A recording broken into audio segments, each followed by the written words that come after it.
June has been designated as World Environment Month. We invited in the studio climate and energy campaigner from Greenpeace, Ms. Anna Abad, to tell us more about this celebration, which I understand. Good morning to you, Anna. Good morning, Amelyn. Welcome to Solar Daybreak. Thank you for having me. The photo exhibit, which lasted for a week, was recently concluded, and one of the photographers was a Filipino.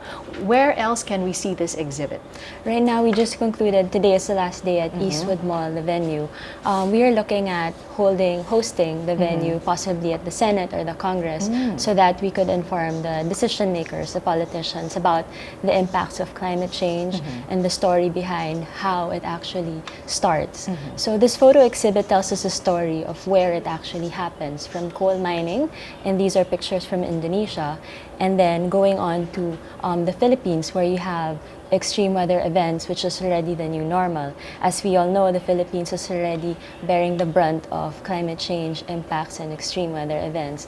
Virtually, if we lump it all together, it would virtually wash away a significant chunk of our GDP and savings for the government. And the third part of the photo exhibit are the solutions. So these are renewable energy technologies such as solar, wind, microhydro, geothermal, and modern biomass. For the renewable energy portion of the exhibit, this was in Thailand. And recently we came out with a report called Green as Gold, where we map out, how renewable energy can actually generate money for the country and bring green jobs and bring in investment for the Philippines. What's your assessment of our government policies on renewable energy compared to Thailand?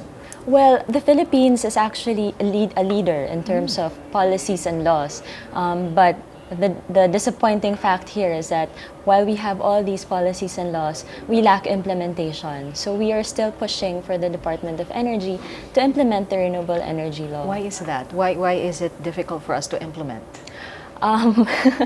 There are a lot of factors involved in here, but really the stumbling block for renewable energy is its implementation. Without the implementation, investors won't really come in because there are no incentives for them to come in to do so. And if the government continues to approve coal-fired power plants for the Philippines, currently there are about 23 proposals on the table, equivalent to about 6,374 megawatts. However, if you compare it with renewable energy potential for the country, we have vast potential. We have about 261,000 megawatts, not including the energy efficiency measures that can be put in place.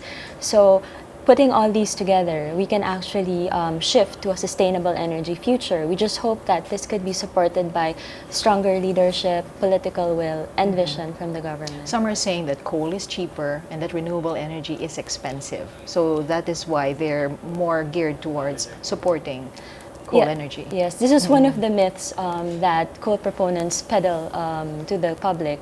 If you look at the cost of coal, the unit price of coal is cheap, but looking at the aggregate cost of coal, not including the health costs, environmental costs, and social costs, when you lump it all together, it's more expensive than renewable energy. And in the Philippines, we import 98 to 99% of our coal from Indonesia. And since this is a depleting resource, it's a finite resource, it will cost more in the long run. According to the ADB study, by 2035, Asia would have consumed half of our fossil fuel reserves. And by then, the electricity cost for Asia and for the Philippines, for that matter, would be extremely high. So compared to renewable energy, it's an indigenous resource. We don't have to import the fuel for this. It's virtually free and limitless. We just need to, harness the technology. How true is it that although there are those who do wish to shift or to utilize renewable energy, but the problem is that it cannot supply the energy requirements?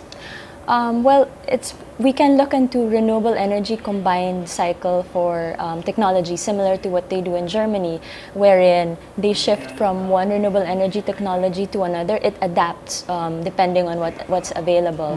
So it's a combination of solar, not just limiting yourself to one technology.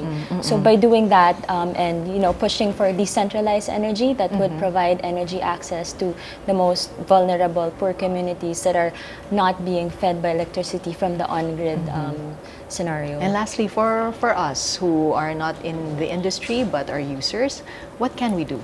An ordinary person, what can we do? Yeah, well, simple stuff that you can do at home by being energy efficient. Not leaving the lights on, turning it off, unplugging appliances when they're not in use, and if possible, switching to energy efficient light bulbs.